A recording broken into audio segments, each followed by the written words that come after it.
All right, here we are in the Legit Culinary think tank. Today we're working on another different type of puree.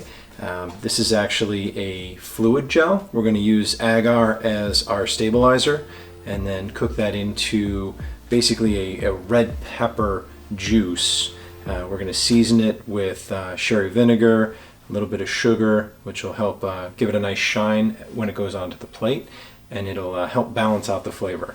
Now again, when dialing in recipes, it's really important to go through the steps of trial and error to get this where you want it to be.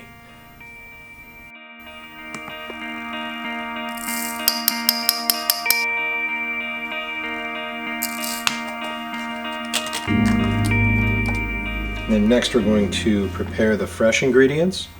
Since we're making a fluid gel, we're actually going to make a juice ahead of time and use that as our liquid for the product. So we have our peppers.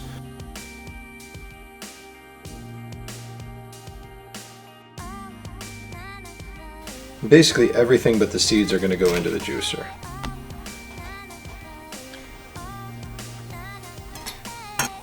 So now for the apple, I don't mind the red color, and we're going to use pepper juice, and that's what it's going to be on the recipe.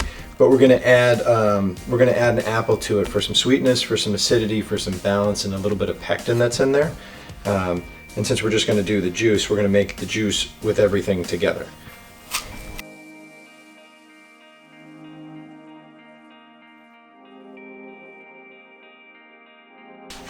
All right, so we've cleaned our peppers, we've cut our apple. Now we're going to make sure that we are scaling the right volume that we need. So we have 300 grams of peppers and 300 grams of apple.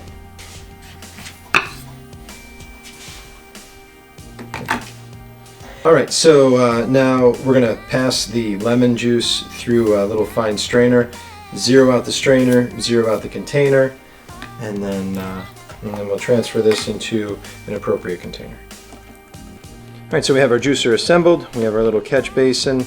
I would do this the morning of the competition or the morning of whenever I'm cooking, and take in the juice as fresh as humanly possible. You can also cryovac it and freeze it if you have to. So I'm going to alternate between apple and pepper.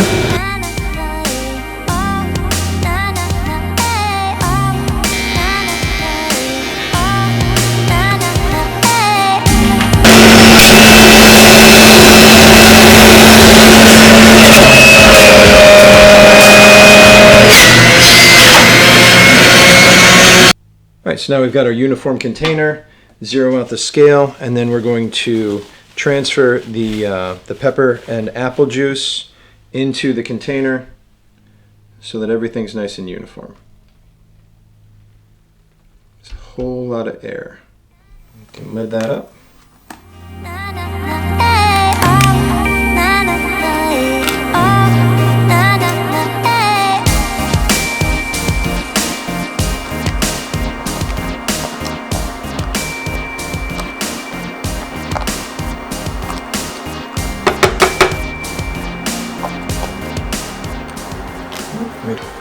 Then right off the bat, we're going to add the sugar,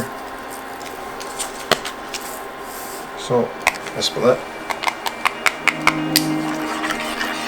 Then we're going to reduce this by about half, so the agar is 1% of the amount in here. Turn up the heat, lemon juice, and we're going to bring this to a boil.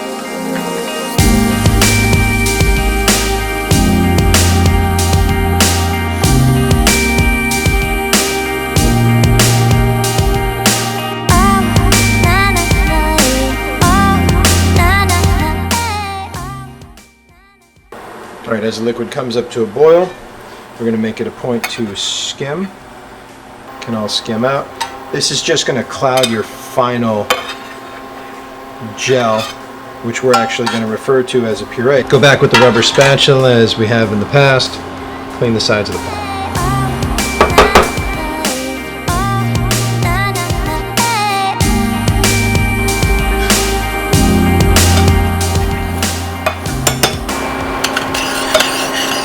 Make sure you taste.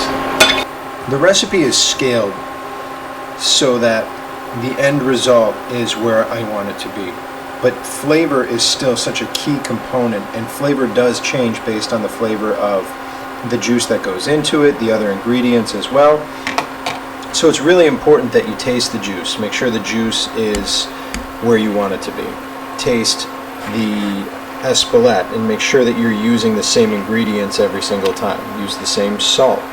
It's really important to stay nice and consistent, so that way you know that your end resulting recipe, you can trust that it's where it's supposed to be. You can make adjustments from there based on how it tastes, but tasting at every step and making sure that the ingredients are always the same going into the recipe will yield the most ideal results.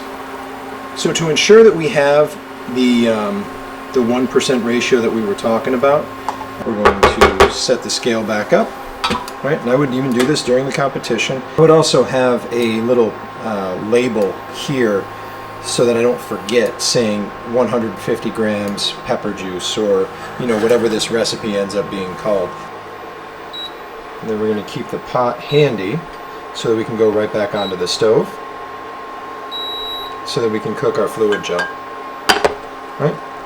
So, actually right there.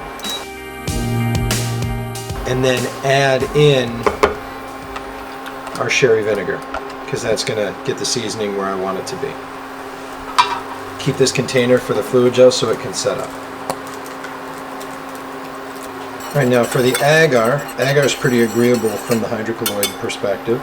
We're just going to add that in, whisk, it'll incorporate pretty easily, bring it up to a boil, and then we're going to hold the boil for about a minute.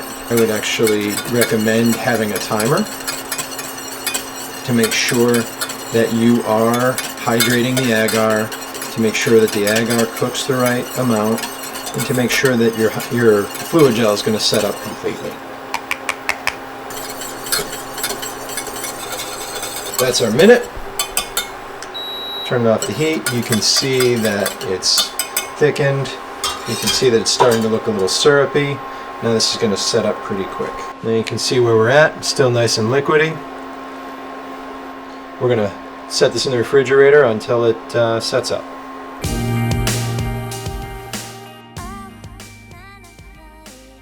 One of the things with the percentage of fluid gel, or the percentage of agar that I use in my fluid gel, a really good way to tell if it gelled the way that it was supposed to. Comes out, slips out in one single block. And then we just take and push with the bowl scraper. Alright, so what we're going to do here is we're going to puree, we're going to pass this through the tammy on its first go. It'll make pureeing it in the blender a lot easier and make it a lot smoother. So we're going to pass it through once here, and then we're going to transfer it over to our little smoothie cup for the VitaPrep. And when we do that, we'll come out with a super smooth, super creamy pepper puree. All right, so this is the texture after one pass through the tammy. Right, so you see how it still has some texture to it. We're going to transfer that over to the blender cup.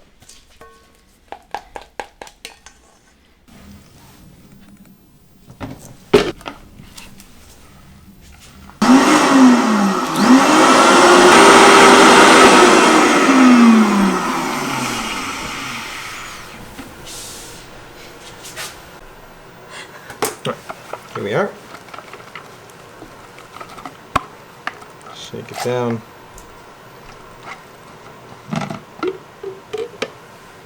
See, nice and smooth.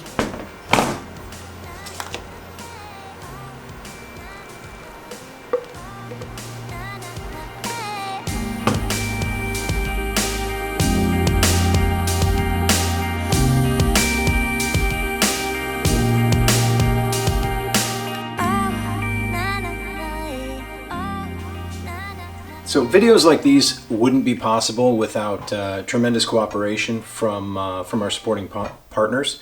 Colorado Mills makes a beautiful sunflower oil, which we use in a lot of our purees. Any oil that I use, with the exception of olive oil, this is my base. It's a beautiful neutral oil that actually happens to be really, really healthy for you. Really nice product. Couldn't do it without Colorado Mills. And Evolve Culinary, I have beautiful tools that have been provided to me by Evolve Culinary. Just a quick shout and thank you. You can click the link if you want to check out some of their really beautiful equipment, and hit me up if you have any comments about it.